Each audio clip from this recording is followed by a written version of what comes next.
February 6th. Please join me for pledge allegiance. I pledge allegiance to the flag of the United States of America and to the republic for which it stands, one nation, under God, indivisible, with liberty and justice for all. Thank you, everybody, and welcome.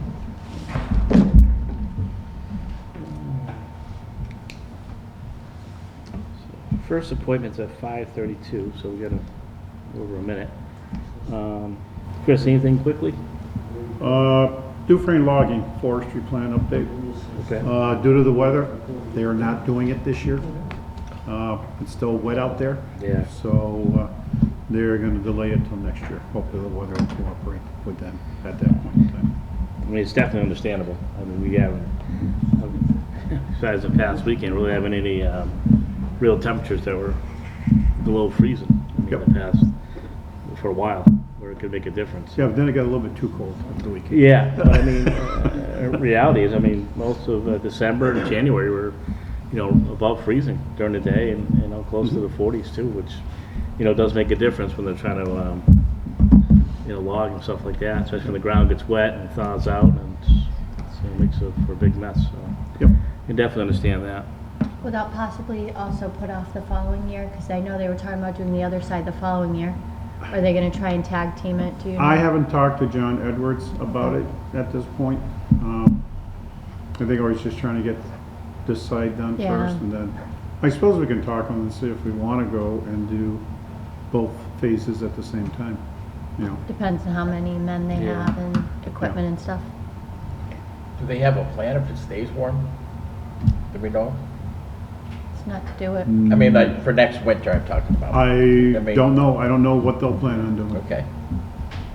I think it wouldn't have been as bad if it wasn't as wet as it was. Yeah, it was a lot of rain.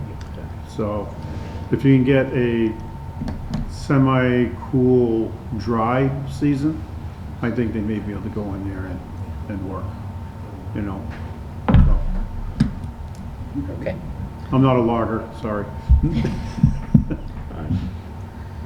The other item is, we did get a quote on a heating system for the pavilion at the library. It's in the Yep. correspondence folder. It was Yeah. $2,600, Yeah. which I think was in the price range that you were looking at, Glenn, to be able to move forward with that in Yeah. addition to the power installation. I think it seems fairly reasonable, and then, like I said, it's not just a heat pump, though. It's also can help cool the building down during the summer, because obviously it'll get hot during the summer as well. Mhm. So Yes. they're trying to perform work and stuff in there. Same thing as the cold Yeah. and the No, warm. it's- Is this a mini split that also works at very low temperatures? Don't know. Because I know there's a specialized mini split that if you just get a regular one, it's not going to be very efficient at very cold temperatures like it was on Friday and Saturday. Yep. So they have to get a special one. I do know that. Because that's what happens with the heat pump we put in at the old library. Yeah. When it gets below a certain temperature, the oil furnace kicks in instead of the heat pump. But I wouldn't be too worried about this. There's no water in there. But I'm just, no, For the I think mini all Yeah. Crystal's saying is on It's not on a really necessarily cold work. weekend like we Won't had, heat. it will not operate at good efficiency. I get that, but and I don't know if that's the typical thing that's been, the estimate is on. But however, I mean, you may look at spending additional money for something where I don't think we may need, because there's no running water in there, where you need to keep it at a certain temperature. This past weekend was not the normal by far. So, Oh, yeah, So I mean, you're looking something that's going to operate, I'd say throughout the winter, anywhere between 10 and 30 degrees, pretty much. I guess I would hope that's what was. I would imagine that's what was estimated at, not a unit that you would put down in Florida or something like that. Something a little different for us. Right. I think outside the box. Did Jeremy look into any propane heaters instead? Because mini splits, they take a lot of electricity, a lot. So just for energy efficiency wise, would a propane be more energy efficient than electricity? Propane costs is expensive. plus you're gonna have A electricity. tank outside the building. Tank outside the building, plus you're gonna have the cost of the blower. That's gonna have to keep on, it's just the propane Which with the is blower big. turns on, electric, right?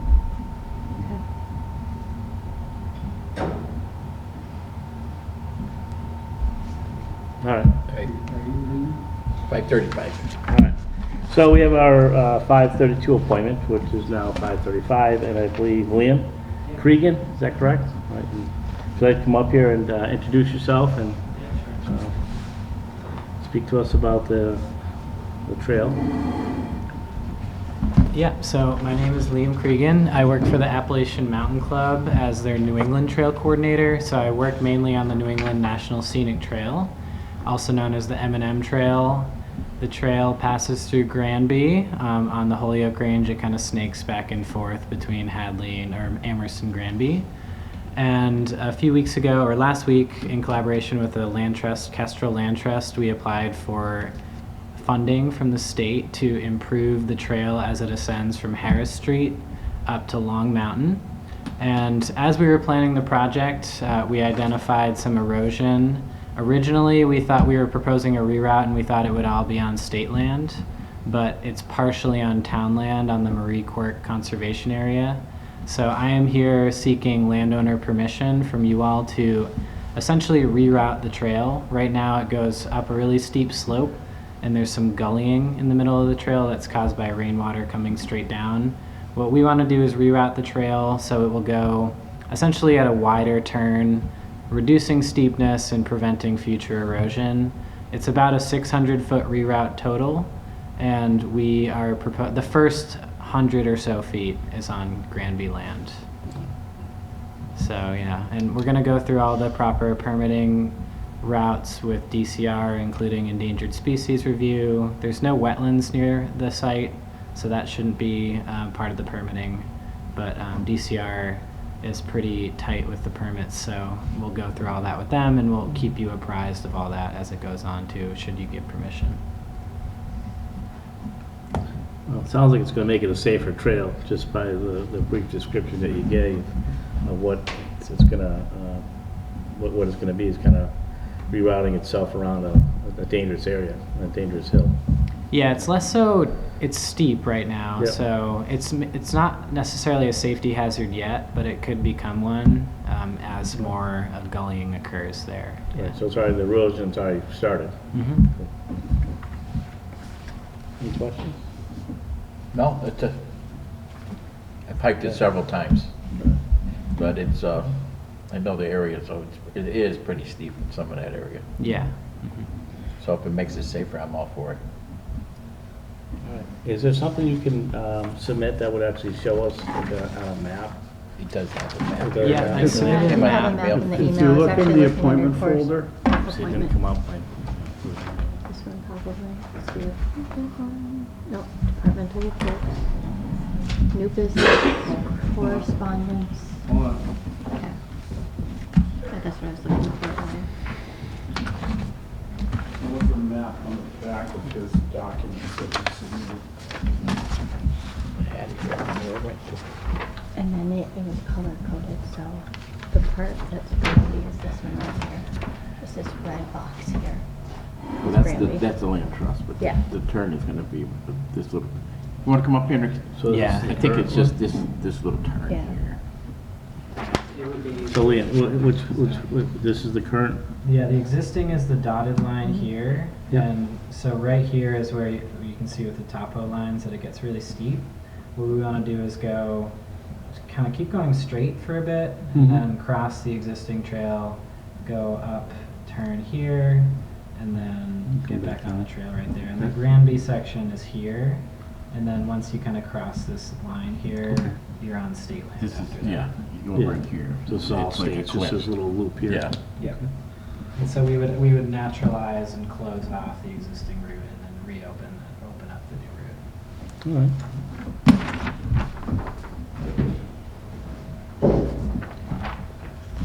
Makes sense. Yep. Yeah. Um, And so, are we I think making- who the authorization is going to then. Well, the authorization is really about this grant that we applied for. So to get the funding, we need to submit a public landowner permission form to the state, because DCR, they manage the grant program. So it would really be about getting approval from you guys so we could, if we get funded, spend the money. Right, but who are we granting approval to? It would be to Kestrel Land Trust, who is the applicant for the grant. Okay. Yeah. And so we would have to give Chris permission to sign it on our behalf, correct? Is that a yes? Yes. he Yes. said. Yeah, I know, the camera's not looking at me, so yes. Okay. Is there a motion to allow this?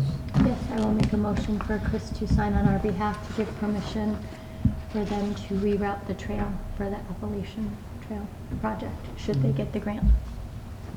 Is there a I second? will second that motion. Is there any further discussion on this? None for me. All right. All in favor? Aye.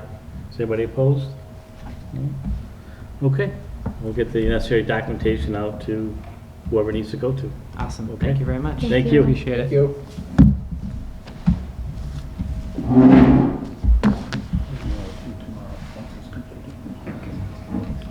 Thanks.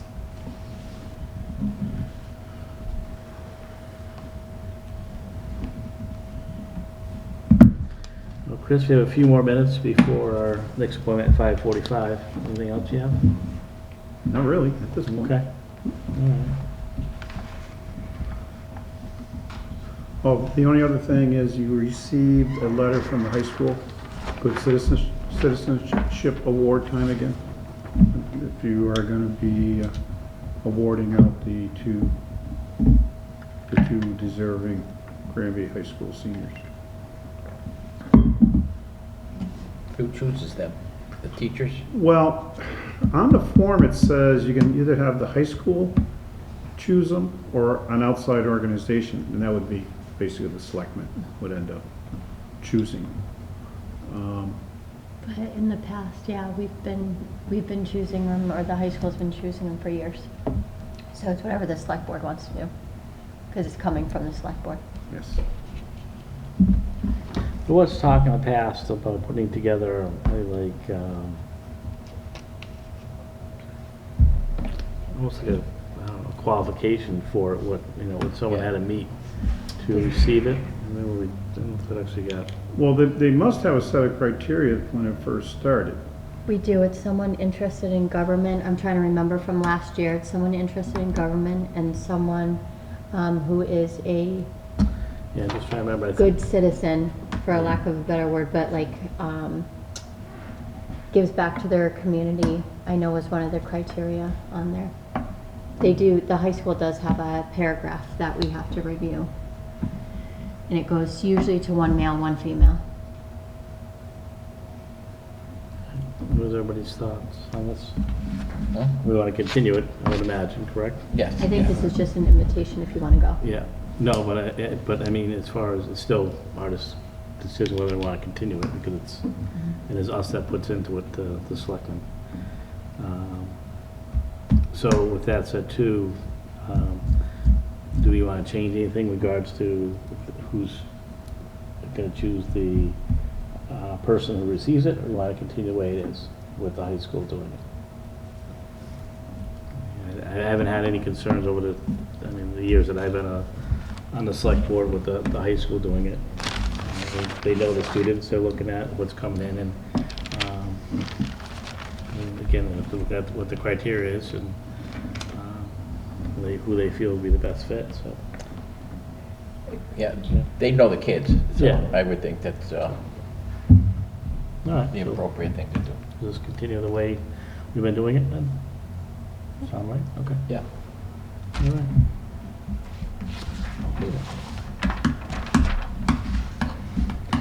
That's all right. That gives us that time frame where we are, 5:45.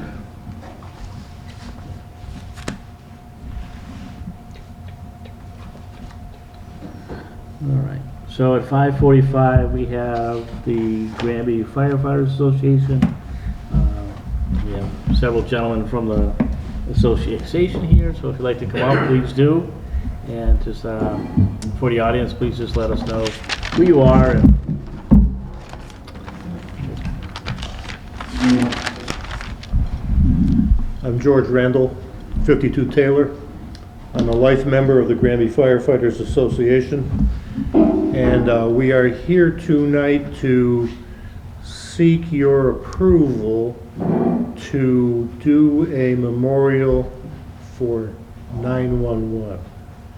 We have a piece of fire apparatus debris here that Granby Fire has been in possession of for a number of years due to internal management issues. This has fallen on the wayside. It's time to move forward. I don't want to jump around here, but what we would like to do is to mount this on 2 pieces of I-beam that would be sunk into the ground in front of the fire station.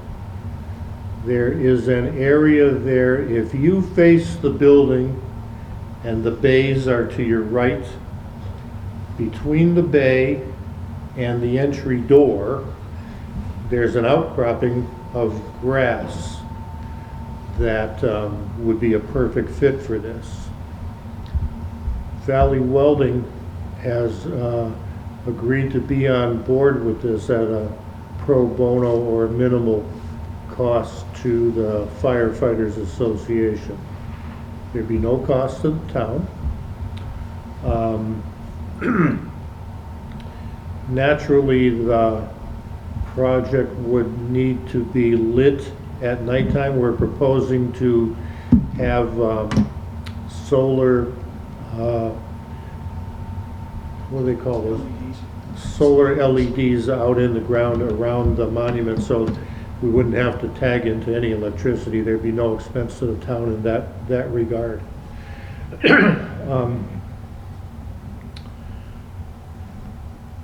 So what am I forgetting? I don't know if you want me to give some background on the. Yeah. The fender was given to us by a former member who was Air National Guard at Barnes, Westfield. The donation to the town, or the donation to Barnes Air National Guard, was that this piece of apparatus would be displayed on a public ground, and so Barnes had two pieces, and we were able to get one piece, and Barnes has another piece. So it's kind of unique that there's not many displays, 9/11 memorials, that have apparatus as part of their display. Most of it's steel beams or structures that can towers. So we need, like Mr. Randall was saying, that we need. This has been sitting around for a while, and between COVID and other things that occurred, we need to move forward on this project. We're here to get your blessing on that, so that if we don't move forward, we have a chance of losing this piece of apparatus to another department who's actively seeking, trying to get it. So we're on the move, and I think we're in the right direction. I think we keep moving forward. We are trying to get this in the ground for the end of May, beginning of June, and have a ceremony sometime at 9/11 this year. That's our goal. So. Okay. What we're sort of looking at here.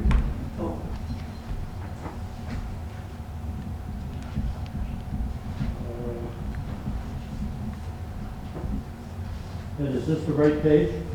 Well, these are conceptions that when Peace first came to us, we had conceptual drawings prepared, and the association kind of picked this, and then it came to the point where, you know, this financially may not be suitable, so we're going to simplify it by using a steel I-beam from a scrap piece that will be donated, and hanging the apparatus piece from that I-beam, you know, attaching it somehow and lighting it. So maybe something similar to this, or, you know, it's going to be some kind of reiteration of this.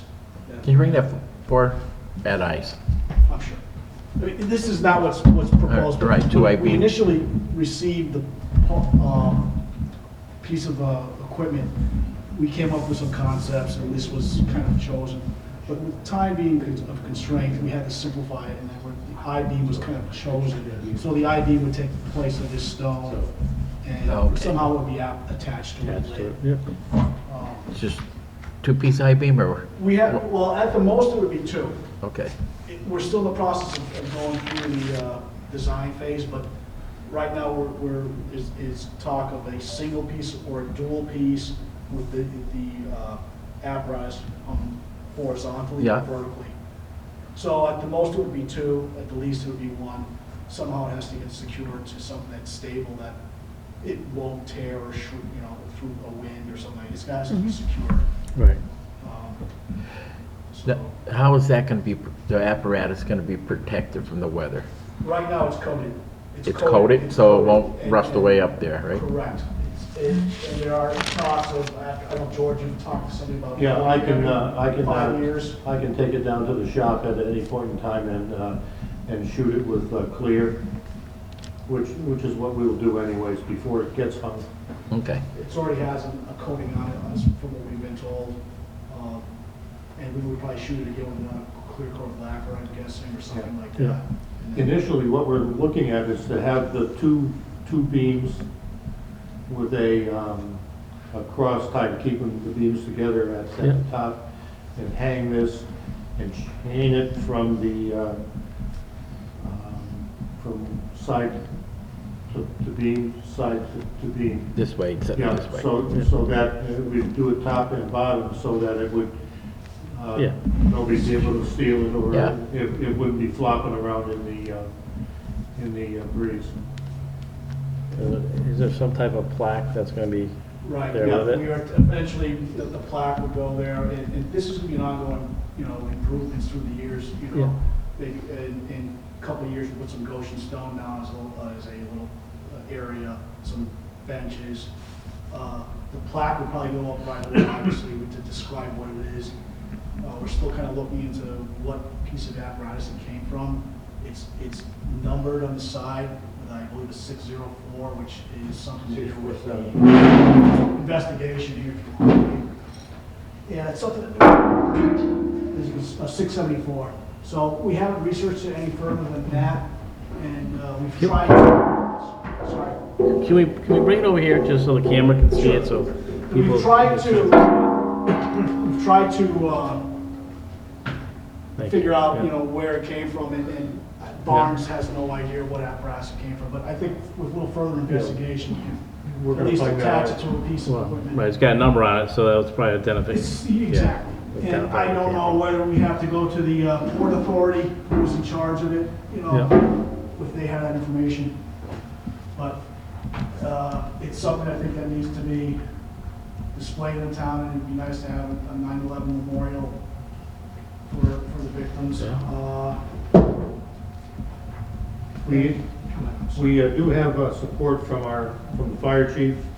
Now I'm going to give this to the board. It reads as follows: Granby Selectboard, I'm writing you this letter to express my full support of the 911 Committee of the Granby Fire Association. These members are working hard to bring a great memorial of that tragic day here to the town. I approve the location picked of the proposed memorial site. I can't wait to see the end results, and it's signed by Michael O'Neill as the fire chief, and I'll give you this copy. We have a second, but we'll Thank you. put Thank you, put that George. in our file. I'm sorry, I didn't introduce myself. My name is Edward Chaplain, Granby Firefighters Association. I think basically what we're asking to use is probably a 4-foot square piece of real estate Yeah. out in front of or a 4x4 piece of real estate out in front of the fire station. Any questions? Absolutely not. No. No, We'll, I think it's a great cause and a great reason to do something like that. We'll follow through with the Yeah. building inspector and dig safe. Because we're gonna have to bore down two small holes to sink the I-beam into. As we get forward, we'll keep you informed of what we're doing as we make sketches and drawings and stuff like that. We will certainly pass them along to the. Perfect. to the select- Appreciate that. select board. And this will be an ongoing project for years to come. Yep. To keep improving it so it looks, better and better each year. Your fundraisers are set up already? We do not have fundraisers. We're hoping to do most of this. We're hoping, the initial cost should be well under $1,000. We're hoping to get the salvaged I-beams from somewhere, donation. Not looking for brand new I-beams, so I know that's very expensive, but if there's I-beams out there that can be donated that are usable Yeah. and salvage material, then we would go with that. But a lot of people are stepping up, it appears, to help us. It's a good cause. Thank you. It's a relatively simple project. Yeah. Thank you. You're welcome. Thank you guys Thank you. very, very much. Mr. Chair, We have a can you vote? also just have them just notify Jeremy as Yes. building maintenance supervisor of their plans, just Yeah. so, Yeah. in case he has any Any concerns. questions, yeah. I know they're gonna reach out to our Building maintenance. building maintenance, Right. but also the building, We can have them. what we're using now for our building inspector. Yep. Yeah, just give him a shout out. Yeah. Well, definitely, yeah. Yeah. We'll file for whatever permits are needed, Jeremy, we'll talk with him. I don't think it'll interfere with his operations and maintain the building. This would require a permit for the building inspector, am I correct? Okay, Yeah. yeah, we'll take care of that. Yeah, it's gonna be a permanent structure, so. Yeah. Thank you. Thank you. Thank you. Thank you all very, very much.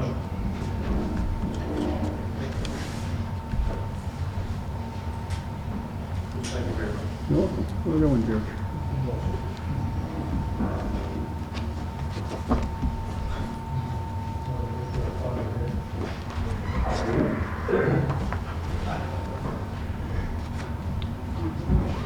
Something, yeah. Use the Ash Street right there. Yeah. Sure, everybody kind of remembers where they were on that day and that time as well. I do exactly. Very cool. All right. What else we have here? All right, well, yeah, a few more minutes before our 6 o'clock appointment. Seems like we're doing pretty good on schedule here. We keep on finishing up a couple minutes early. So,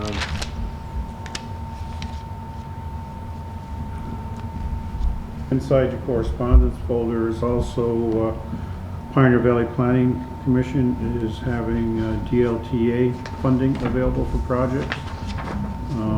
One of the things that is eligible for it is to update our open space plan, recreation plan. And so I'd like to put in for that as a potential project for funding with DLTA grants.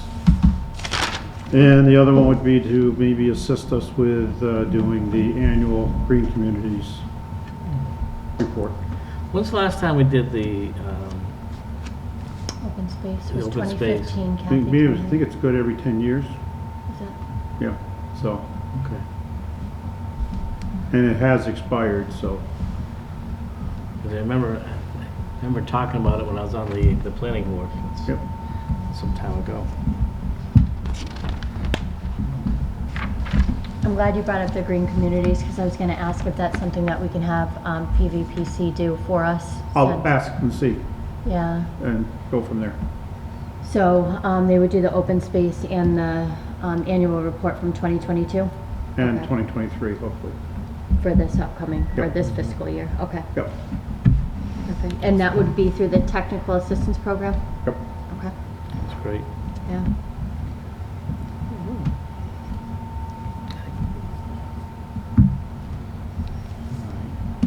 For our 6 o'clock appointment, we have, for Charter Days, we can have their financial report. So, It's me and Jen. all right. So I think Chris probably has a copy in the appointments for Charter Days? For the, did you print out Nope, the Excel nope. sheet? Okay, Oh, the Excel sheet? yeah. Yeah, I did. Okay. Yep, Mm. there it is. Okay. All right. All right, so, Would you like to come up? Crystal Dufresne, Chair of the Granby Charter Day Committee, and I'll wait until Jen gets up there. Chairman Ashens, Treasurer for Charter Day Committee. Welcome, welcome. Thank you. So what we did, or what Jen did for us, is she took what the cost was from 2019 and what the cost was for last year's Charter Days. Oh, I did see that. So we wanted to compare the price differences, because as we know, everything's been going up as we've had our budget meetings and stuff. And I know last year when I went in front of the select board, I had suggested that we go up to $10 a car. The select board at that time did not want to go up to $10 per car for parking because it was the 50th anniversary and it was just after COVID. Well, technically, I guess we were still in COVID towards the end of it. So we stayed at $5 a car. But as you can see, the cost of the fare is going up. The money is being depleted from the account, and if we keep going the way we're going, we're not going to have any money left to have a Charter Days in the future. Also, I wanted to bring up that our sponsorship is way down. A lot of businesses that used to sponsor us are not able to because they were closed down during COVID. So our sponsorship alone went from $6,830 in 2019 to $3,475 last year. And that was for people or companies that had sponsored us before COVID and let us keep the money. So that wasn't even additional sponsors from last Yeah. year. They just didn't take it back from 2019, even though we had to cancel the fare for 2020. They just continued their sponsorship. Yeah, they just said keep it, and next time you guys have it, you can use it towards that.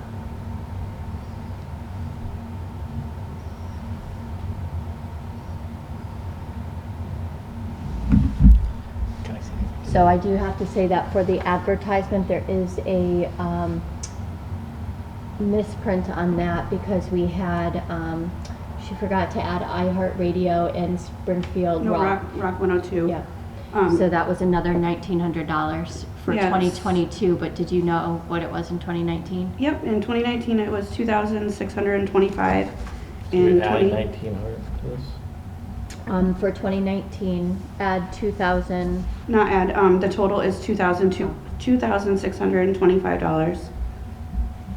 and then in 2022. And then in 2022 it was $2,736.09. Right, so that's not a huge difference, but it did It's go up. $111.09. Okay. So we're anticipating that from 2019, the total cost was $52,914, and then 2022 was $65,287, so it was roughly like just over $14,000 more.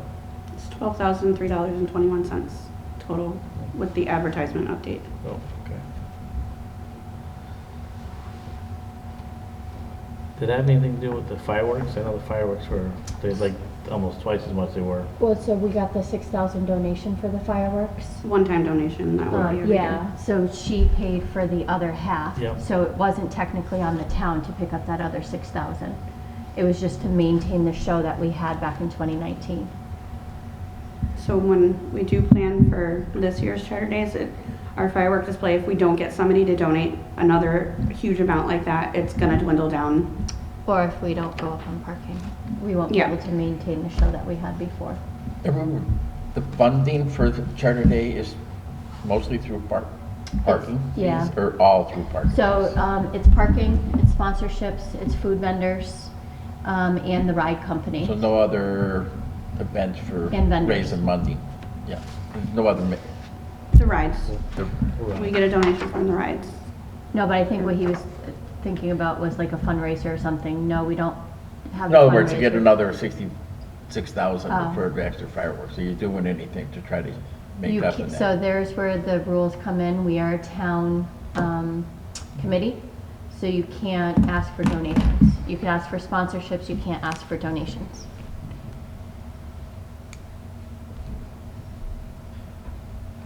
And last year, when we were collecting the money for parking, a lot of people were like, $5, that's it? Are you serious? I'm like, yes, $5, that's all we're charging. So I think people are expecting it to go up along with everything else. Or not expecting it, but they wouldn't be surprised if it went up. Well, here's the other side of it. $10, really? Are you kidding me? $10? People say that about $5 too. And I hear it. I mean, it's definitely, I think even there's discussion now regards to the air show, where they're gonna start charging for parking just based on the cost of everything so much more, you know, and how to achieve additional revenue. I mean, we are open if you want to, the committee actually hasn't talked about it any further, but we are open to like a senior citizen discount or something like that if we want to keep that built in there. The hard thing would be with the parking is we can't go up to $7 because I know you both, all of you have done parking. The change is The a problem. change Yeah, I is get it. crazy with the amount and trying to Change get when the it was cars in off $5. 202. Yeah.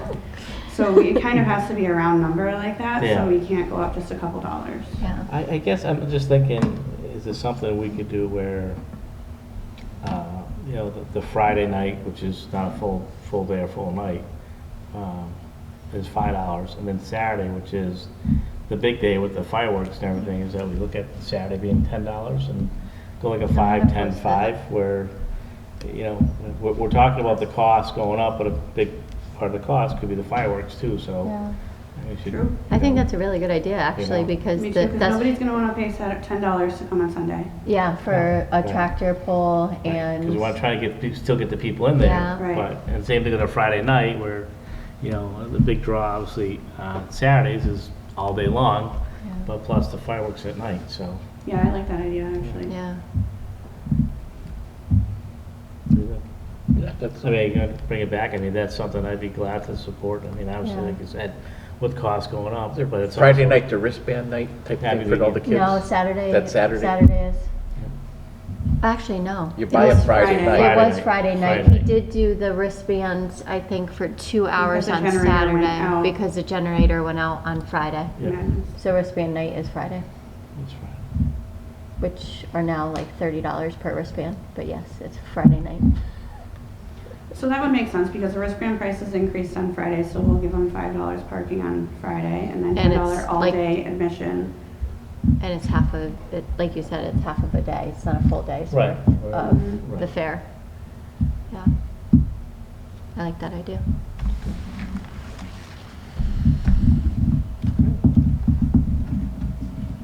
Anything else? I don't think so. I think everything else went That's our big smoothly. obstacle right now and trying to see if we should even move forward doing the fair because we don't have the money. We wouldn't have to. And I think, you know, Chrissy made a good point, is that, you know, if anybody's willing to be a sponsor. We have started sending out the sponsor Yeah, letters. you have the I opportunity, don't know if we've gotten any back. I haven't email checked yet, the mail. but- Yeah, but just anybody in town that's willing to be a sponsor, as you said, you can't do a fundraiser based on the laws, but, you know, if anybody wishes to be a sponsor, Sponsor. you do that. Yeah. So, Mhm. I know a lot of people enjoy Charter Days, and a lot of people look forward to it as well, so. Yeah. yeah. With that said, we do need volunteers. Volunteers are a big, big part of it. So last year, there was a group of 6 of us, 5 of us towards the end of it, that ran the fair. And it's very stressful. As you know, Glenn, you were there. It was. So we are looking for at least 20 volunteers in order to make Charter Day happen because I'm not the only one, but I was there from 6 in the morning till midnight, 2 nights in a row, and then 6 in the morning till 8 o'clock at night on Sunday. So it's a huge undertaking in order to make this fair happen. So if anyone's willing to volunteer, if they can contact the Granby Charter Day Committee, we would greatly appreciate it. No, Because we need the volunteers Happy to to make volunteer. this. Yes. So, Thank you. maybe in a promotion this year from, you know, parking lot to something else. We'll see Is what there we can someone they do. could reach out to call to say, I want to volunteer? Well, so Kathy Leonard is usually the one who answers the phone, and she just sends the So it's call emails in or the here? voicemails. Yep, so Okay. Or you email call us the town directly. hall. can always email the Granby Charter Day Committee directly too, and we can put their name down to volunteer as well. Now, I don't see on here, well, more of the expense, but what we get, is that, maybe it's part of the vendors? Now, what do we get from when they serve the alcohol there? So that is a good question. That is the Post 266, which Yep. is a nonprofit. We are not allowed to ask them to pay us or give us money as a nonprofit. So they usually will sponsor us. They've donated or sponsored. They've sponsored us Yeah. $1,000. We have not received a sponsorship as of yet Okay. for last year. Okay. But yes, very good question. Yeah, 'cause I remember that coming up before in the Yes. past, where there Yep. was some money, so it's a sponsorship from them. Yes. All right. Anything else? No. All right. No. Well, thank you so much. Thank you, Appreciate Jen. it. No problem.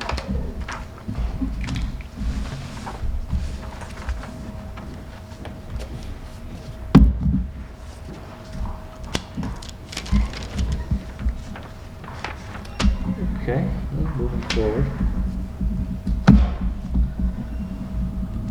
We have the, Chris, you already talked about, that. How about the, logging? We already talked about that. Yep. We have for, departmental reports. Yep. I didn't get a chance to see, I know you sent something out earlier this They're afternoon. right there in the folder, if you need them. I think this. One It in would front of be- Glenn? They would be at the back end of the folder. Let's see those.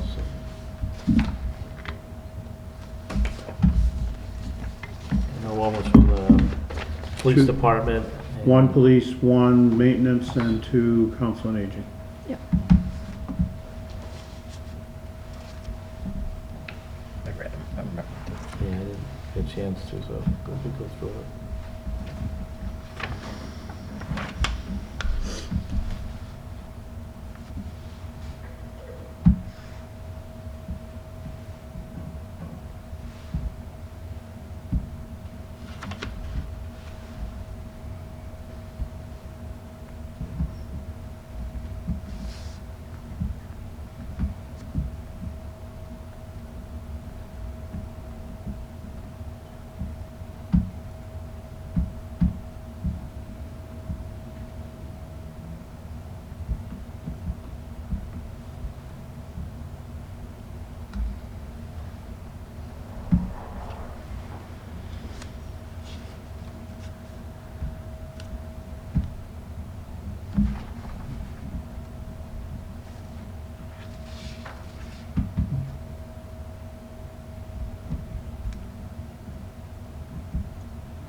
Is this the one?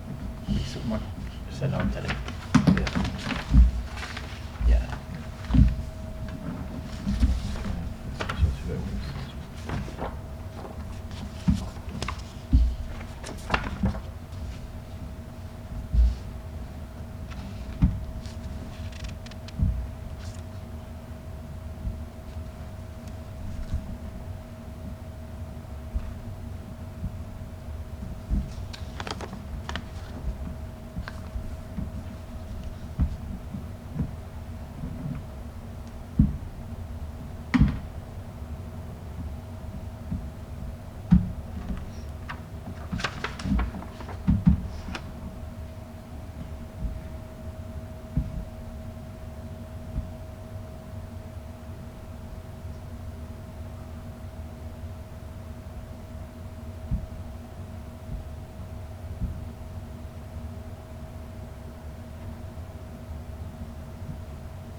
motion to accept the departmental reports? Yeah, I'll make a motion to accept the departmental reports.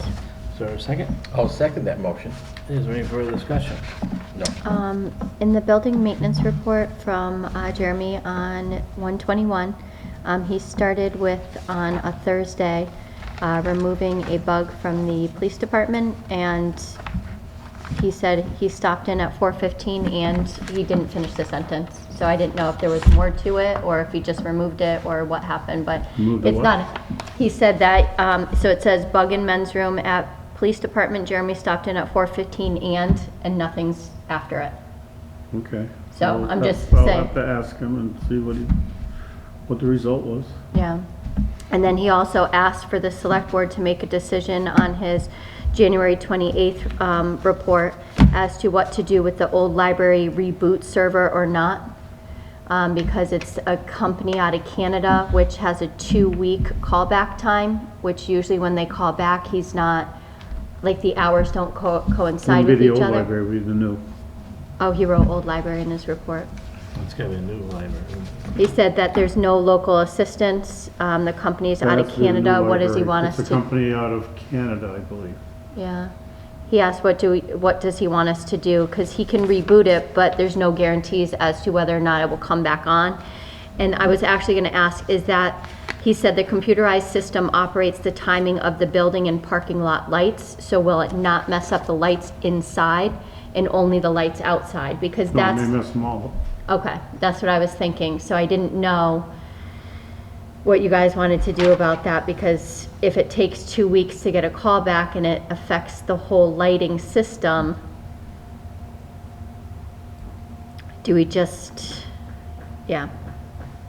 So that was from 128. I wouldn't touch it. No? No, I have something, yeah, because I would not touch it. it's not, we don't want Okay. something, we don't want something worse to happen. Yep. It costs additional money, so. Okay, and all that's happening now is that the lights aren't turning off, right? Or they're not turning on? Right. Okay. But the lights inside the building work, it's just the ones outside that aren't working correctly? Correct. Okay. No, he just wrote in there what, select board to, let us know what to do, so, at this point. So none of the outside parking lot lights are working? Is that what it is? No, they don't shut off at night. So they're on, they just don't shut off? Correct. Normally, they were supposed to shut off like 11 at night, so it wouldn't disturb the neighbors. Yep. However, they're not, they're staying on constantly. Okay. And supposedly, you're supposed to be able to go in and reprogram them so that they will go off. Nobody knows how to get into the system to reprogram it. It's been suggested that you reboot the system. Well, I wouldn't take that chance, to be honest with you. And there's not an override system for lights and turning them on and off? No. No. Really? Is it something, Chris, that he could call the company, and I know it's a 2-week callback time, but he can call the company and be like, I want to schedule this time to reboot it, and you can troubleshoot it with me if it doesn't turn on? Is it something like that, or? I don't think that's Yeah. fair. I don't deal with the Jeremy, company. so- I can't answer that question for you. Yeah. I don't know if it takes them 2 weeks, or if all of a sudden someone comes in and they decide to Right. I mean, answer all the calls that have come in. Okay. Because I'm wondering if that's an estimated callback time, 2 weeks, where let's have them make the call and get us in the The queue or the queue whatever or it's the called. pipeline, whatever, Yeah. to be there, so. Do they power through Wait. the solar energy that's correct? No, No? No. It's surprising that there's not a Shut off. shut off and override for that, because if you need to have lights on at certain reasons, certain times, you're not able to. either that or Jeremy calls him when he knows he's not going on vacation or something, so he can be available to be at the Yeah. building. Yeah, well, let's have Jeremy reach out to him and get the ball rolling, so we can get that fixed. Simple enough. It will add up. The electric bill will add up. Yeah, That's why I was absolutely. asking about Yeah. the solar.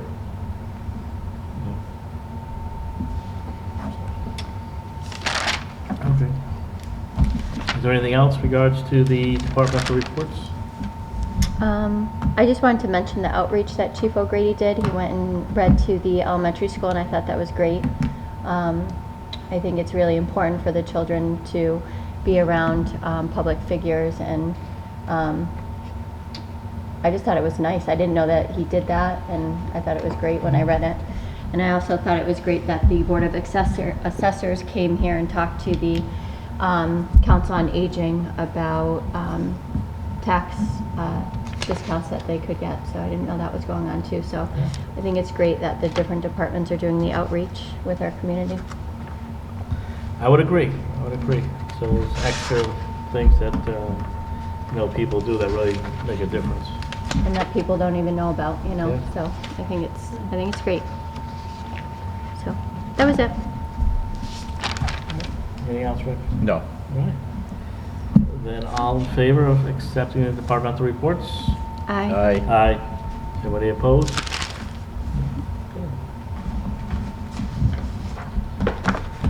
We have to approve and sign maintenance warrants. We have some. Yeah, so I'll make a motion to accept warrant number 45, a payroll warrant in the amount of $447,107.67, dated January 17th, 2023. Do you want to do them all together or separate?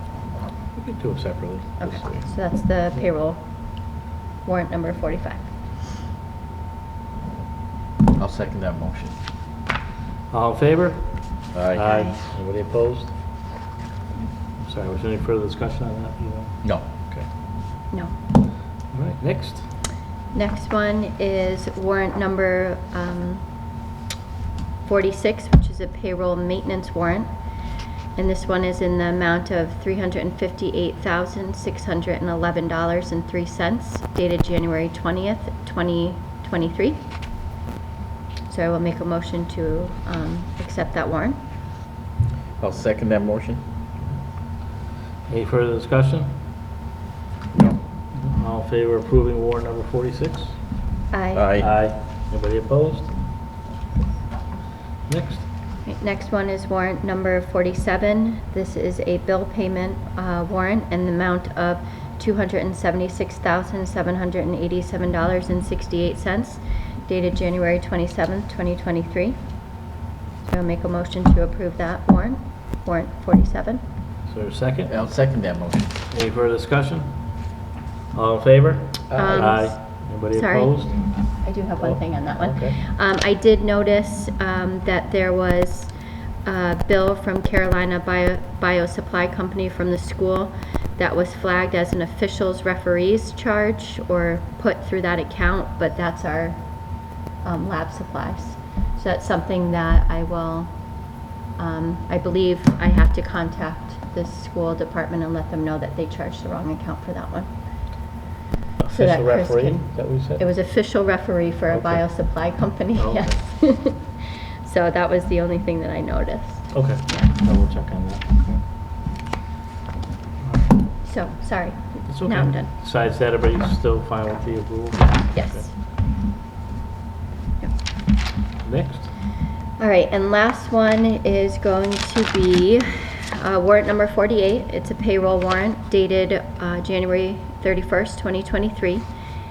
Sorry, it's not the last one. We have one other one. But this is in the amount of $439,793.83. So I'll make a motion to approve warrant number 48.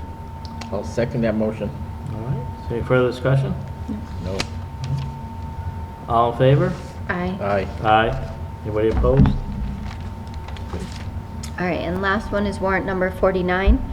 It's a payroll maintenance warrant for, in the amount of $189,001.04, dated February 3rd, 2023. Is there a second? I'll second that motion. Any further discussion at this time? Chris, I just had a question. I don't know actually if one of you guys can answer that. What is the RMB non-renewal surcharge? RMB non-renewal. Yeah, You don't pay your excise tax on your car? car. Yep, What happens is they ding you at the registry, okay, and you're not allowed to renew either your license or your registration until that fee is paid. Okay. And did the town accrue that charge? No, what those, Okay. that is an assessment that comes in as cherry sheet back charges. Okay. Over a course of a year, we collect those fees. It gets reported to the registry, and then what they do, the Commonwealth takes their share Okay. of that fee through an assessment to the town. Okay. That makes sense now. I was like, really? Nobody, like, what? Like, yeah, I was thinking, like, we didn't renew it? All right, that was it. Our plates aren't renewable, they're non-renewable plates. For the state? Yes, they're Okay. just, yeah. The blue plates. The blue We have plates, yeah. municipal plates. The state's not gonna pay to renew themselves. It's basically, because Okay. most your, actually, your local and state governments, unless they are registered as a regular vehicle. So it stays on that vehicle, and then it's not the property of the town after that? No, it's our town. property. Yeah, It's just that a municipal plate, the blue plates you see on Yeah. the vehicles, they don't have an expiration date. Okay. you don't Okay? renew the So you don't have registration like we to- do our okay. personal vehicles, yeah. Gotcha. All right. Did we do a vote on that one? I don't think we did. So, I made a You motion. did, you We did? did? Yeah, and then we opened it for discussion, Okay, and now we I'll all second sit. that motion. okay. I think you already seconded, but all in Yeah, I favor? thought so too. Aye. Aye. Anybody opposed? No. We didn't Yeah, vote on okay. it, that's all. Yeah.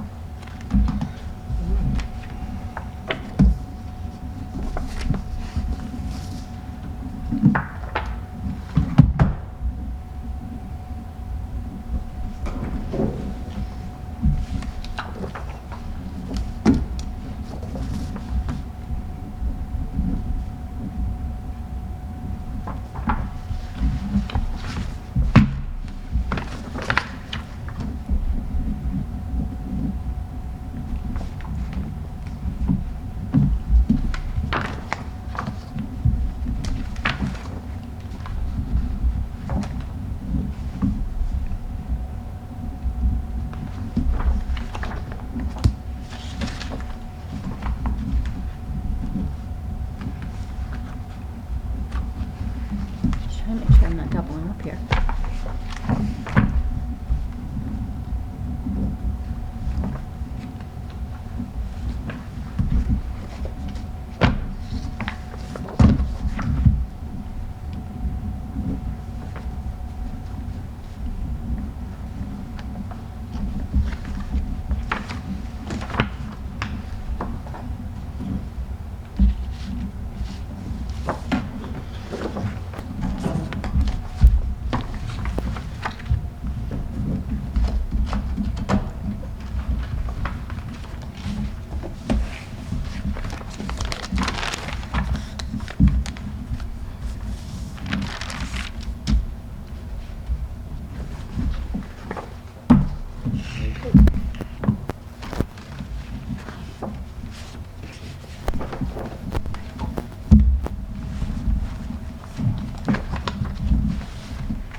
Thank you.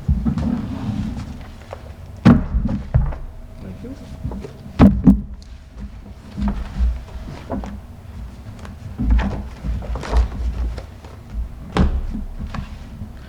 All right, moving right along.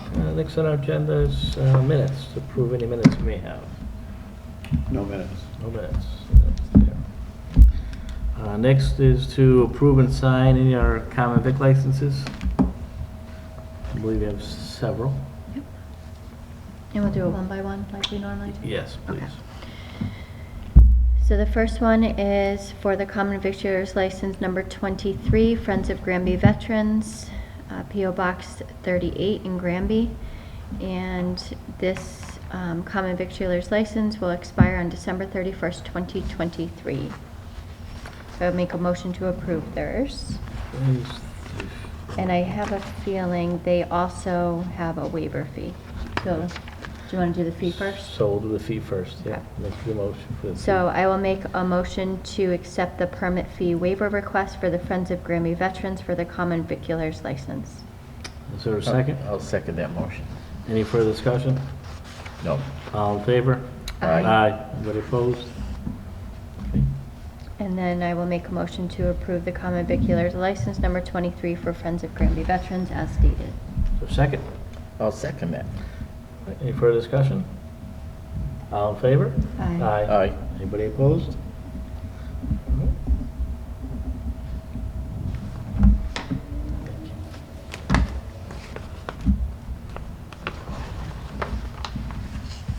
All right, so next one is the common victualers license for Granby Preservation Society. They also have a permit fee waiver request. So I'll make a motion to accept their permit fee waiver request as a nonprofit 5013C.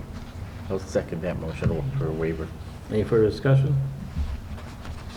No? All right. All in favor of approving the waiver? Aye. Aye. Aye. Anybody opposed?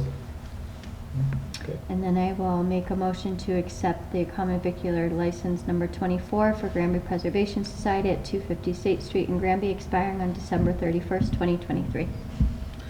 Is I'll there- second that motion. Is there any further discussion? All in favor of approving the common vic license? Aye. Aye. Aye. Anybody opposed?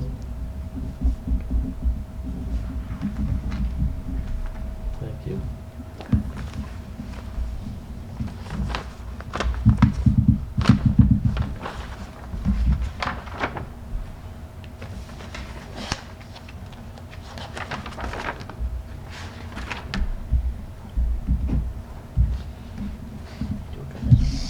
I did it. I forgot. All right. Good catch.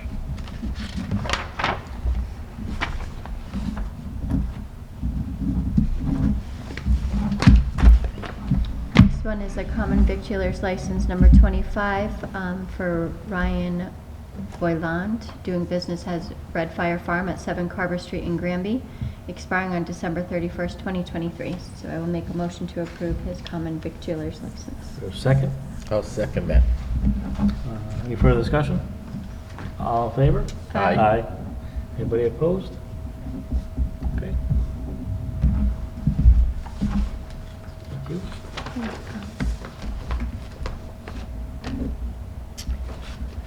I will make a motion to approve the common victualers license number 26 for Pioneer Valley Chapter 8 of NAFCA at 104 West State Street in Granby, Mass., expiring on December 31st, 2023. Is there a second? I will second that motion. Any further discussion? All in favor? Aye. Aye. Anybody opposed?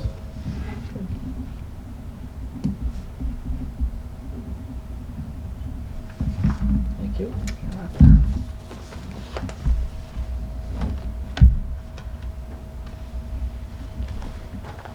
I will make a motion to accept the common victualers license for CR Corner Store LLC at 102 Nolledlow Road, Granby, Mass. Common victualers license number 27, expiring on December 31st, 2023. Is there a second? I will second that motion. Any further discussion? No. All in favor, approve? Aye. Aye. Anybody opposed?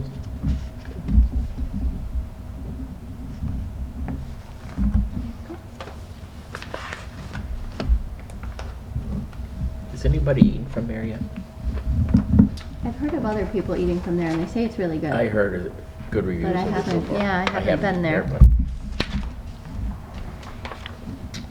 All right, I so gotta this make a point one, to get there. this is an entertainment license to provide entertainment, live band DJs for the events to be held on the grounds of Dufresne Park, located at 32 Kendall Street in Granby, for the Friends of Granby Veterans.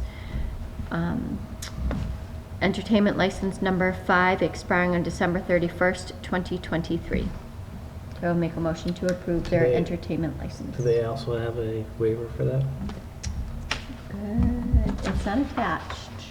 Because Is they it- came together. Okay, Oh. so, Okay. I will make a motion to approve the waiving of the fee Okay. for the entertainment license. I will second that. All right. All in favor? Aye. Aye. And now the license, entertainment license number 5 for Friends of Granby Veterans. I will make a motion to approve their entertainment license. Second? Second. Any further discussion? All in favor? Aye. Anybody opposed?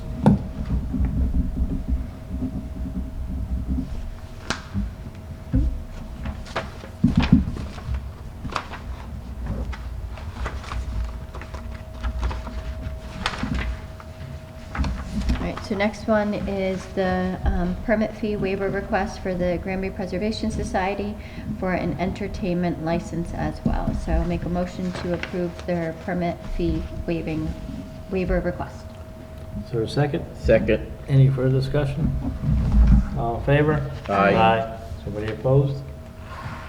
Okay, so next is their entertainment license, number 6 for Granby Preservation Society at 250 State Street in Granby, for an entertainment license to provide entertainment to customers as follows. Live entertainment consisting of a DJ behind main building between 10 a.m. and 2 p.m., only located at 250 State Street in Granby for car shows, expiring on December 31st, 2023. Second? Second. Any further discussion? All in favor? Aye. Aye. Is anybody opposed?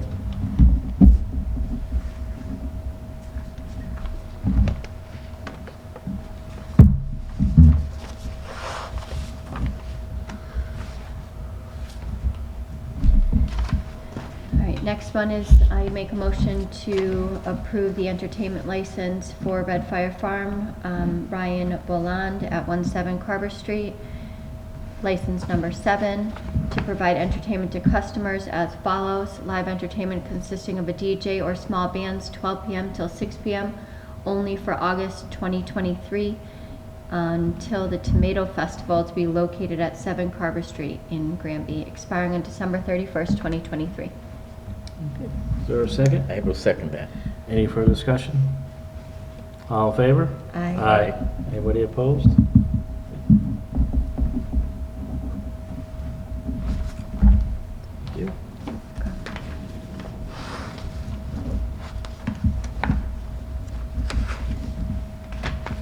All right, and last one is an entertainment license for Pioneer Valley Chapter 8 Camping Club at 104 West State Street in Granby, license number 8 for entertainment license to provide entertainment to customers as follows.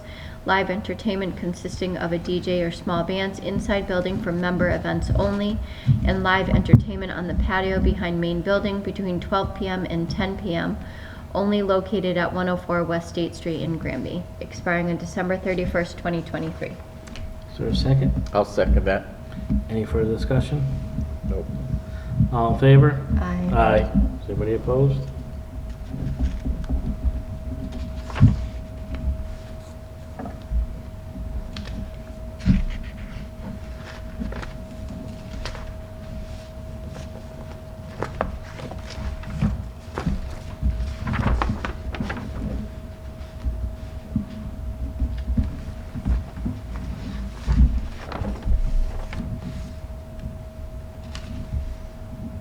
Is that it for the entertainment? Yep, license? that's it. Last one. Is there a letter from Terry Rudd? Yep. So he sent the letter to us. I was actually just looking at the other paperwork that wasn't sent to us. I can pass it along.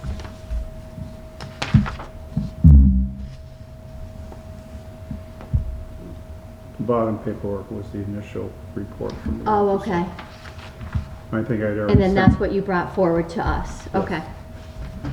I had already, I didn't see the need to submit that again to you. Right. Okay.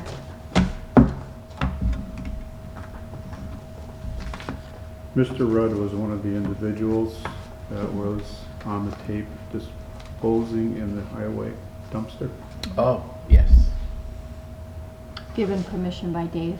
And did you get a chance to speak with Dave to find out? No, but the Okay. issue, the thing is I think David's gonna have to let us know who he gave permission to. Yeah. But I think our other problem was he should be coming during open highway hours, Right. not coming.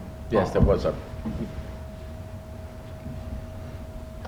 I agree, but also if someone was given permission and then stipulate when they can towing dump stuff. But again, does David have the right to authorize people to dump in a town dumpster? No, David does not have the right. 'Cause And that's, I understand where you're coming from. but a person's not gonna know that. That he is the department head and someone told him yes, they're not gonna question whether or not that person has the authority or not. Whether or not someone can dump in that dumpster. Can we bring Dave in next time so we can address this with him?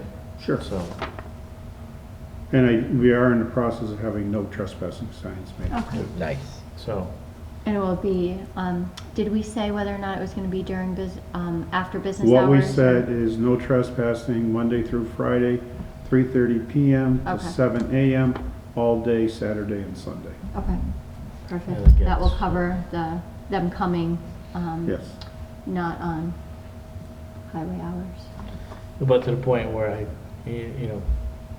Dave, I believe, has the authority to say that, if someone is picking up trash along The highway, the highway, volunteers. part of the road that is the property of the town, and authorizing that to be dumped in there. I mean, I know in the past we've issued blue bags to people who wanted to do that as well, and so we were kind of doing that part. But I'd like to be, as a select board, I'd like to be informed about that too. I think that's the issue that we're having, is that you have multiple people that are supposed to be given permission. Nobody has a clue who they Right, are. so I mean, there's gotta be some type of where we know, or they know, someone knows who has permission to be there, and there's gotta be guidelines set for it as well. I think that's, so we can talk to Dave about that. But again, the board also wanted them to drop it off during highway hours. Hours, yeah. Okay? That was the other issue, is that. No, I agree 100%, without a doubt, but the point I'm making is that if someone works for the town and gives someone permission to do something, as a resident, you feel that, okay, maybe it's okay for me to do this. If there's not, guidelines that are stipulated around that, then, that's something we need to address. I see it snowballing. If somebody sees somebody do it, well, why is he doing this after hours? I can sneak in here. And then next thing you know, it's a transfer station. You're correct. And the thing is, Glenn, with the blue bags, we did that for, I believe, a Girl Scout project, where we handed out blue bags. They put the trash with their trash in our blue bags, Yeah, by So- their road. but on the day of their pickup. No, I'm not, But I'm just Right. saying, if you want that, that's another way of dealing with it, instead of them coming to the highway department and dumping. Right, is what I would rather see us do, because I think that takes, it gives the opportunity to anybody who wishes to do that, collect trash. I know we did it before, not just with the Girl Scouts, we did it before with somebody else. And that was- Cody. And Cody, that was Yeah. collecting Yes. trash. So we kind of wanted to recognize, if people are willing to do it, then here is an avenue that you can use. And to I do don't it. have a problem with that, because they're putting it out with their normal Right. trash Yep. pickup, Right. okay? So, Not into the dumpster behind them. Which, again, I don't have a problem with someone, personally, I do. well, I'm gonna tell you, I do have a problem if someone just thinks they can come in and dump trash. that's- Because I don't know whose trash it is. that's not what I'm saying. I'm saying I don't have a problem with someone who is collecting trash on the side of the roads, trying in the goodness of their heart to keep our town clean, and that is being disposed in a dumpster. And again, it needs to be monitored without doubt, because there's got to be some type of, someone overseeing it. It's just not a free-for-all where anybody can do it. It's people that are getting permission to do it, and there's also someone looking at what's coming into as far as trash too. A little different, someone dropping off 6, 7, 8, 9 bags of trash and saying you collected on the side of the road. I mean, that's, if we're gonna do something, we need to have a system in place. Yeah. So it's done properly and there's accountability as well. So. Are they still doing that, the volunteers? Yes. I know it was like Jamie. Jamie I know her LeBreton, first- I think yeah, was her she- name. Yeah. She still has She's the Green really- Community on Facebook. And during April vacation, a lot of the NHS students go around the roads and pick it up as well. Yeah. But we didn't dump it in the town's dumpster. The Johnson Company donated a dumpster for that week and then extended it one more week after that for us to fill the dumpster with the trash that we collected in the town. So you want to, So it was on the, it wasn't on the town didn't pay to get rid of that trash. The Johnson's group paid to get rid of it. no, that was, I mean, she was picking up a lot of trash. Yeah, It was Oh, amazing. Absolutely, yeah. yeah. Well, no doubt, and that's the point I want to Yeah. make, that we, if someone's willing to do it, we need to, just have a set plan on how we can assist with people doing it. If it's the blue bags, I think that works fine. I like the idea of the blue bags because it takes some of the liability, I don't want to say liability, but it takes some of the part of where someone's gonna now transport that trash to a different area and put it in a dumpster and so on and so forth, where they It's have the already ability paid to for. kind of, if they're collecting trash, they have the ability just to put it out with their own trash if they wish. Reality is they can put it out with anybody's trash in any given day, as long as they have that person's permission to do so. Right. It makes that easy, And so. then this way too, if they already have exceeded their trash allowance, they're getting a blue bag, so the blue bag's already paid for, so that's, you can always put extra blue bags out, you can't put just extra regular trash bags out. Right, so Yeah. the blue bag is something that we had, I know before we bought them and Yeah. issued with people that are willing to do that, so. So maybe there's something, when Dave Yeah. comes in, we can talk to him about a system that works, that he's comfortable with, because like you said, if someone's gonna have to manage it, most Right. likely, they're gonna be dropping it off there, if not at their house. Like I said, I like the idea of the blue bags, and there's gotta be some trust and good faith on our part for people that are doing it and doing it for the right reasons and doing the right thing. They're not trying to take advantage of anything, and I wouldn't imagine people would do so, because we're gonna know who's coming in to get the bags, and, as most people, they like to, I know we do, we like to try to acknowledge the people that are doing the extra work. Because like I said, it's a good thing, and it's people that are taking their time to go around and pick up trash, because it means a lot All more. right, yeah. I agree with you. I agree with you on that, but are they dumping it at their house, or are they going to the highway department and dump it? With the blue bags, They don't you have put to. it out with your regular Yeah. trash So pickup. they leave it out to, yeah, but it's, Yeah. I don't think anybody, what I'm getting at is, I don't think anybody should be after hours on that, at the highway department, or Correct. behind the highway department. I agree, and I think So if they do that, I'm okay with that, leave it out front in the Yeah. regular trash pickup. it seems to be the easier way to do it, and like I said, it's not someone putting trash in their vehicle and driving it down to, the highway department to throw it in the dumpster. And like I said, I'd rather have, just, worried about someone throwing something into a dumpster, getting hurt or something like that, so I think it's this, to kind of simplify it, I think that's what we've done in the past with the blue bags, and it seemed to work well. So I think that's, we just go down, that's what, in the area where people who want to collect trash and stuff like that, pick up debris Keep on the side of the grabbing road, food, I yeah. think that's the. You gotta commend route them we for go getting with. out there and doing that, Absolutely, yeah. absolutely, and I think it's just a way we could do that. So Chris, I have a question, in this letter that we got, is he the person who had the pickup trucks? No. Okay. Do we find out who that is yet? Yeah, it was in the report. Okay. Uh, So we need to decide whether or not we're going to waive the fee, fee, or the fine. the fine, yeah. The other item is another gentleman had sent a letter requesting a hearing in front of the board, but I only got that on Friday. Okay, So for the next meeting, I will schedule a hearing or a meeting for him to come in and talk to the board too. okay. Yeah. So I'm in agreement with you, Glenn, as far as the fine.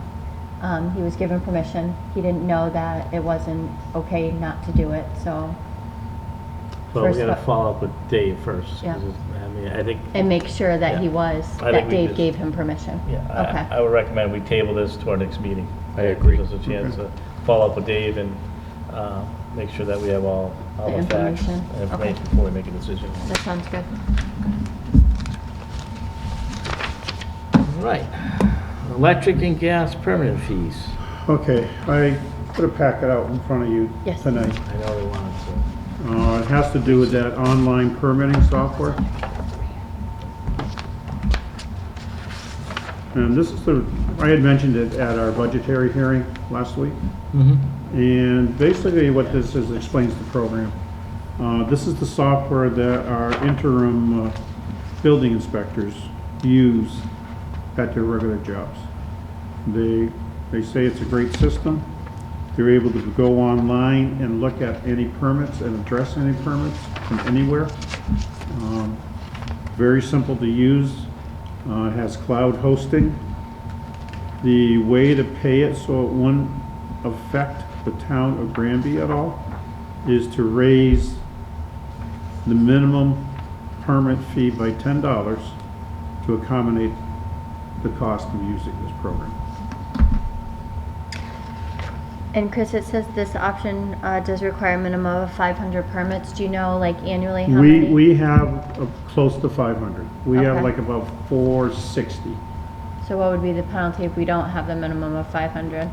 I didn't get into it, but when I Okay. talked to the guy, he asked what I thought we were doing, and I gave him the number of about 460. Okay, He said the program would work with that, okay. Oh, so, So it wouldn't be any additional cost to the town if we just increase it by 10? yeah.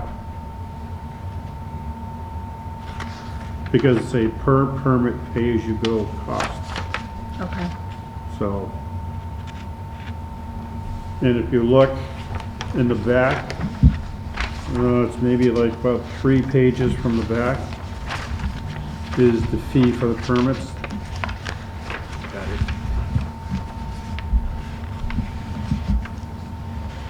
And basically, it's $10 for all the fees, for every fee or permit that you put into the system.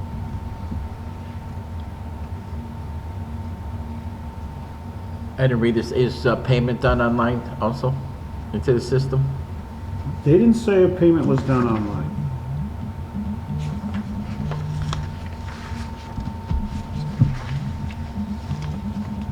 I read it.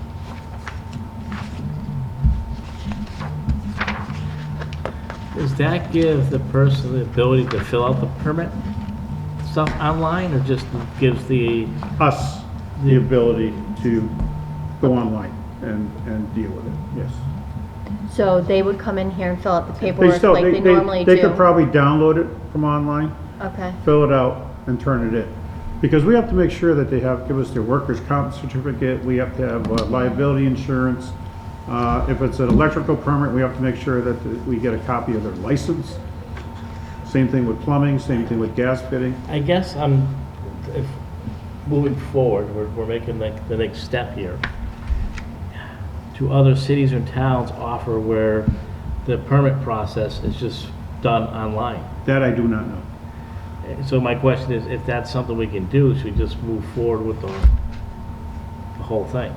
Where it makes it easier for someone to fill out, I guess if we're making it a little bit easier on our end, I wonder if we can almost make it easier on the customer's end as far as filling out the information online versus printing something and bringing it down here. Well, my first thing was to get you guys to get permission to do this first. Then I can contact this Scott Chenier from Point Software and ask for a demo and do a little bit more research on it. Yeah. Okay? I just want to make sure the board was online with this. I mean, I'm okay with it. It makes the permitting process quicker. Yes. And like I said, and I would like to know too, if there's that next piece where the customer, if you will, can fill out the application online yeah. for a permit. And then that automatically gets submitted. And like most things, if you don't enter a required part of it, it won't send. So I'm assuming they may have something like that. I can't imagine some of the other, I don't know. Like I said, I need to look at all that. I don't know either. I'm imagining it. So So, the only other concern I would have with allowing online payments is the fact is when you use a debit or a credit card, there's a surcharge to the vendor. And I don't want to deal with that type The of a surcharge. surcharge? Because then it's costing us money Okay, so, to but, allow that convenience. but some, and a lot of companies do this where it's depending on the cost of the permit, where the surcharge is, that person pays for that part of it. I know the Commonwealth of Mass does it. You can go online now and pay a bill from the Commonwealth of Mass, but they add 4% on it. Right, they add them on. Automatically. Right, to cover Yeah, to cover that. the surcharge. So, I mean, that's something we can do, and the people also have the option, we still have the option to come down here and drop them off. If that's the part, I'm just trying to look as, More moving convenient. forward, it seems like, you know, and the question would be, if other cities and towns do that, and again, I think some of them do have the whole process online to do it. And kind of just moving us forward with that as well. We're just taking baby steps. This is a new venture for us. Well, I know, but I'm thinking if we're taking that step, we might as well take the bigger step and, have a system that is equal, helping us, but also helping the customer.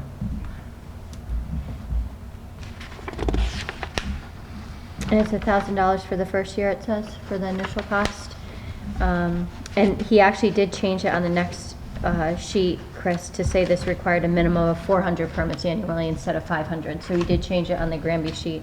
So, What is, and I don't know if you know the answer to this, Chris, because you're just starting the research, but what is the additional forms customization one-time charge? Is that like if we have he our probably own- has a template for Okay. a typical building permit. It may be the state standard form for a permit. Okay, If the town wants something different okay, than the standard form, they have to program it in, Okay. and that would be the fee to Of make those programming changes. in the. The okay. changes that Right, we it's require locally. Designing a form that meets our Yes. town specs. Yes. Okay. All right.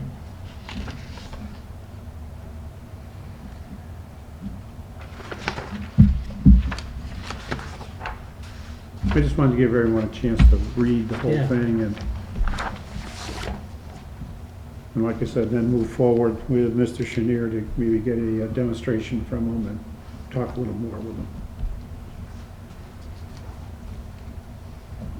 I like it, it gets us moving forward. Yeah. Yeah, streamline in it, yep. All right. Anything else on that? Anybody? He's got one more on here. What? VSO. Hmm? He's got the VSO. No, I think he's asking. No, I'm asking any about more questions on this Okay, topic. yes, yes. I If didn't not, get I a was gonna move chance. on, so. I was gonna say, I didn't get a chance to read the whole thing, but it says one license will be granted to client for each 100 permits. So if we go to 400, is that 4 licenses? So is that $4,000? Or is it still only that 1 year life? Because it says 1 year initial Well, cost, 1,000 well, per user I license. think as we grow, he's Yeah. not gonna allow that $10 per permit to continue. Okay, When we hit a certain level, then we're gonna be required to pay once a year. Okay. It's gonna be a higher cost. okay. Yeah, you said, Chris, we can get a demo from him on that. Yeah. It gives us a chance to ask some questions at that point. Yeah. All right, next we have to appoint the Veteran Service Officer. Right, when Jeff Rule checked back with the state office, he said that the board needs to appoint his replacement first, and then they'll approve the appointment subsequent to the board actually making the appointment. Okay, so, That's interesting. yeah, I thought it was too, because normally you would want to put the candidate's name forward, get their approval before we would Right. officially nominate him for the position, but they want to do it backwards. So, All right. I believe that gentleman's name was Mr. Mendoza, and to take effect as upon approval by the state, I would say. Do you remember his first name, Rick? Huh? Do you remember David. his first name? Dave. David? David. I don't know. his Yeah, I name, mean, sorry. Mr. Rule had nothing but good things to say about him. Sounds like he's very passionate about it, and he's looking forward to working with Granby, so I will make a motion to appoint him as a replacement for Mr. Rule as our VSO. Is there a second?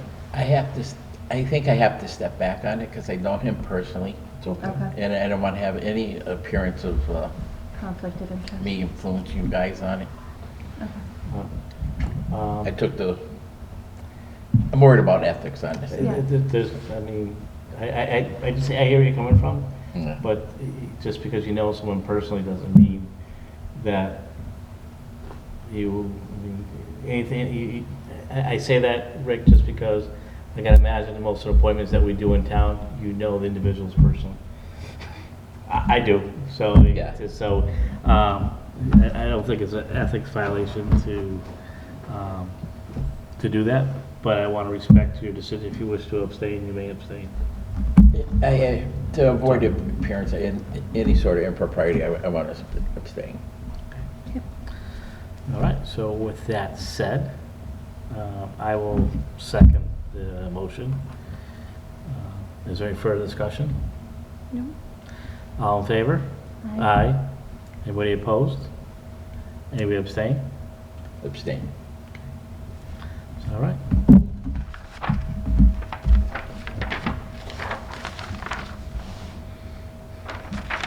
Does anybody have anything else? Can you hold on one second? I have one more appointment. West Street Oh, I'm Building. sorry. West Street missed that Building. one. Yeah, West member. Street Building member? Right now, they're at 4 members. One of the initial people we nominated for appointment declined. We now have James Tromke, who is willing to serve on the committee for the West Street Building. So, I'm sorry, who are the members that we have left? Well, you had to ask me that one. We have Dale Clark, Yep. Lynn Snowpeck Mercier, Gabe Pula, and Jen Silva. Okay. Who steps is down? Henry Clement. Oh, yeah. That, he was the engineer, right? He was the person who deals a lot with renovation of old buildings and stuff, so. Okay. All right. Is there a motion to appoint James Tromke to the West Street Building? Yes, I will appoint, or make a motion, sorry, to appoint James Tromke to the West Street Building Committee. I will second that motion. Is there any further discussion? All in favor? Aye. Aye. Anybody Aye. opposed? Okay. Here we go. As always, we like to thank those people who wish to take their time and be part of our town committees. All right. With that said, does anybody have anything else they want to bring up for our next meeting? Chris, for the correspondence that's in here for Eversource, do you know when they're gonna start clear cutting? No, the- they didn't Okay. give me that information. Okay. But that's just along the power lines, right? The right-of-ways of the power lines, yes. Okay. So is that on anybody's personal property? Or is that mostly town property along the power Right-of-way lines? is usually an easement Okay. through someone's property. And that would be listed on the deed for their property. Okay. But it has to indicate if there's an existing right-of-way or utility. So they would get the same letter that we received then, right? More than likely they would, yes. Okay. All right. I don't know if you guys want to take a look at it. It just says that if we want to keep the wood that they're, from the trees that they're cutting down, that we can keep it, but we have to call them. So that's the only thing that I saw that was different from the webinar that I watched. Do we want to get to that? Because then it becomes a storage issue and people can rent the wood and stuff like that, and it becomes a problem, yeah. I think they. We it generate says- enough trees through our own tree removal Right. process on the course of And I the think they're year. just going to chip it if we don't want it to. Yeah. Yeah. Speaking of tree removal, I do want to kind of acknowledge, I mean, we kind of came up, I think when we were doing departmental reports, a lot of the work and time that's gone into it. And I think, you know, I think we got to see at least some of the benefits this past weekend with the high winds and stuff like that, the amount of trees that may have come down and stuff like that, just being proactive and taking down a lot of trees on the belt line and stuff like that, that in the past have created some issues with, you know, knocking down power lines and stuff like that. So that's definitely noticed, you from know. the highway No, I was thinking the same thing. Yeah. I'm glad you brought that up, because I think Dave and his crew did a great job of Yeah. clearing out what they had. We lost power in some spots, But Yeah. any tree that came down was a private tree. Yeah. It was not on public not on property. our, Yeah. beautiful. So like I said, so a lot of that, you know, going out there and being proactive with that, I think, you know, we're seeing the benefits of it now. Yeah. There was one tree that went down in the road on the police report, but Yeah. I think it was a limb that came down or scooted over from somebody else's property or something like that, he said in the departmental reports. I mean, I remember years ago, we had you'd have a bad windstorm and you'd hear everybody talking about, not everybody, but people talking about, yeah, the Yeah. power's out, the Yeah. power's out. And, you know, I mean. It was well obviously- known, that Yeah. anytime a storm came in, be prepared to have your power go out. And When I moved, yeah, And I definitely know some people did lose power, and you always think about that, especially when the winds, the way they were, plus the temperatures, where the temperatures were, so. Plus, we were ready to open this place up as a warming Yeah. center if need be. I had talked with Chief O'Grady, and if we saw a need for it, he was gonna come here and open this place Yeah. up as a warming center for people, so. because it was cold. It was very cold, very cold. And I think if you start to hear some of the, you know, stories and stuff like that, where, you know, some people lost power for 8, 10, 12 hours and their pipes froze and stuff like that. So you gotta be thinking of that and thinking sometimes, being thankful, grateful, and lucky that, you know, you didn't have to go through something like that, so. That happened to my cousin, but he lives in Belchertown. He didn't get heat till this morning. Motel did. It's tough, it really is. All right, if that's it, no one has anything else, we're glad to entertain a motion to adjourn. I do actually have one more thing, Chris. I don't know if you can give us an update on the Forge Pond. I know he was going to be filing the paperwork with DCR. I did have a couple emails with him, just told him proceed, and Okay, because I We're know just- he was struggling with the climate change. He wasn't sure what to put for that. I guess he's doing it for another town, and he learned a lot Oh, in good. doing the other towns, so I think it's gonna be, Okay. he's not gonna be an issue for him Okay. anymore. So we'll make the deadline then for it? I think we will, I Okay. hope we will. Yeah, because I But, know the uh, planning, our planning conservationist was on vacation, right? So we couldn't, Well, Contact him for help. I don't want to badmouth anybody, but he did come back, and he did want to follow up with me. He wanted to know what grant we were going for. I forwarded him the information, I never heard back from him. I just But don't want that I to fall don't, through, I don't I want know. to go any farther All than right, that. so we're gonna look at, if we need to discuss anything further, we'll just bring it up, we can put on our agenda for next meeting. Yeah, for the Forge Pond update on the grant. Sure. All right. That said, my offer still stands. In the correspondence, Chris, is there anything that we need to address right away? Because I didn't get a chance to read all of these. Not really. I didn't see anything that was really, the only one that we So have it's to not worry till about is the DLTA. That one there from the retirement board is basically, they have to come and get our permission to give the 5% COLA instead of the 3% that's allowed by state law. So Okay. they have to come to every community. Yeah, They so- have to present it to every community, and they have to physically observe that community voting to approve the 5% versus 3%. Because it will affect our appropriation, Yeah. so. And then Ms. Humphrey's gonna, she's no longer able to take care of the traffic islands at Five Corners. So now who does that fall on? But Okay. it's So they'll not just our go? responsibility, so. Okay. Plus, I'm sure Mass DOT is getting ready to do their changes down there too at some point, She said the Rotary? yeah. Okay. I knew they were gonna do one at School Street, right? They've And- been talking about doing a roundabout at Pleasant Street, but they're not sure if it's big enough. They still have to Okay. do some measurements and stuff, but they still are gonna be straightening out Amherst Street. So it's Okay. gonna become more 5 corners like it was originally then. So through the parking lot right now, right where the ATM But right by is? the kiosk there, yes. Okay. So the ATM's gotta go. Do we have any say in that? They came in front of us some time ago. We- presented. They did? We, Our police chief and our highway super had concerns with it in the initial planning stages, and they basically ignored them. yeah, there was concerns from like the police chief, the highway department, the select board also had concerns with it because it's basically going back to what it was previously, and reasons why it was changed was because of traffic, and it looks like we're just kind of going. And they're not backwards. getting rid of that entryway Nope. in and out of Dunkin' Donuts there onto So it's just 202. kind of, yeah, But it's just gonna create more of That's a a nightmare. traffic snarl. Yeah. I mean, If we you can- don't get I rid mean- of it, then how are they going to go around it to straighten out Amherst Street?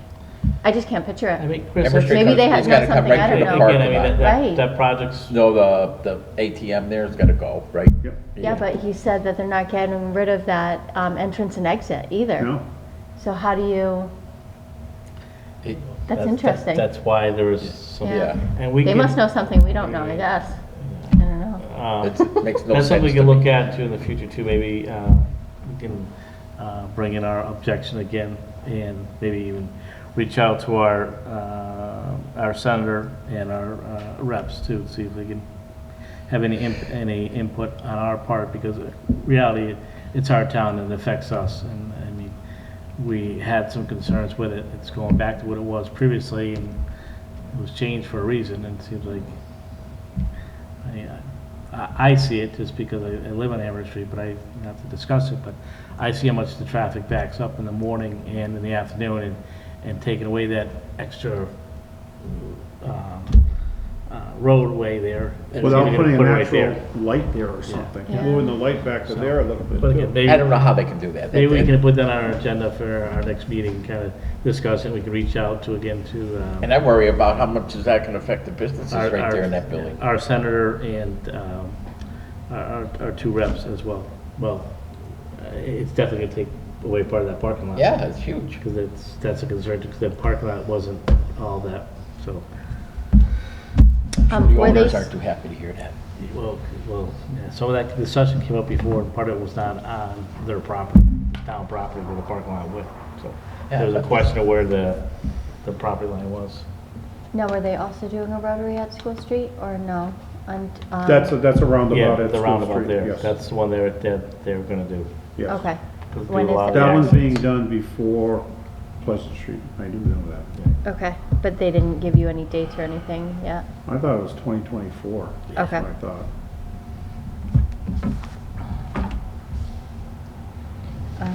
And then the PURAC, is that just a continuation of the retirement? Okay. And then we, I think you were gonna go and talk about the Comcast programming. Remember, this came up in the fall. They wanted to know if we had a cable advisory committee. We don't anymore. Right, but you were, I don't remember the gentleman that you were gonna reach out to and have him negotiate it. Oh, Bill August. Okay, He was the attorney that we used at the last renewal. okay. If he's still practicing at this point.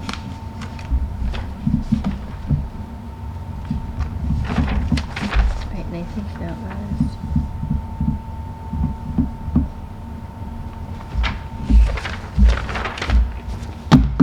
Yeah, I think that was it. I don't know if you guys want to take a look at the correspondence.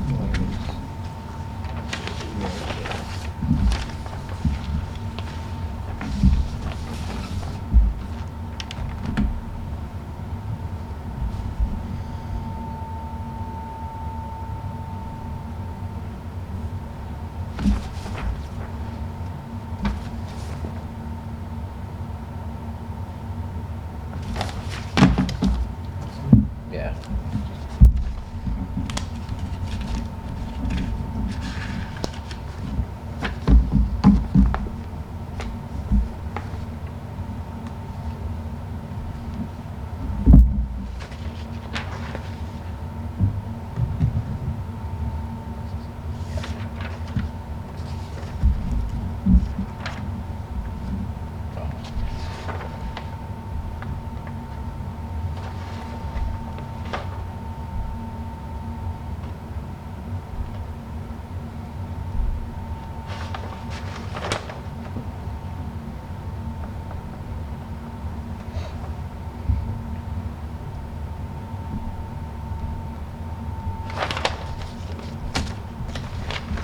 One last question for the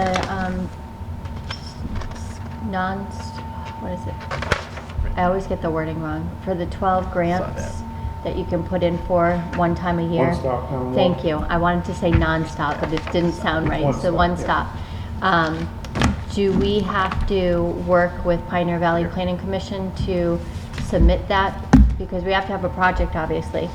And we have many things that we want to do, but we don't know if the small rule grant will help us with our building or renovation of West Street. So do we work with them on it, or is that something, how do we find out whether or not it would qualify? Because remember, there was a vertical versus horizontal. They have a webinar coming up soon. They had a lot for housing, for like the housing crisis that we're facing. If communities want to bring in more housing. Let me go back and look. I thought they had some webinar that was coming up either the end of this month or the beginning of next month, I thought. Okay. Let me go back and look through my emails.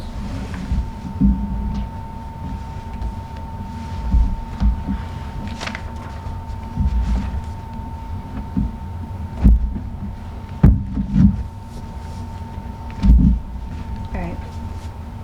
When you find that information, if you can forward it to us. I don't know if I'll be able to make the webinar if it's during school hours, but I'll see. Right. Yeah. Thank you. So that's it. That's all I have. I'm sorry. I'll make a motion to end the meeting. I'll second that motion. Any further discussion? No? All in favor? Aye.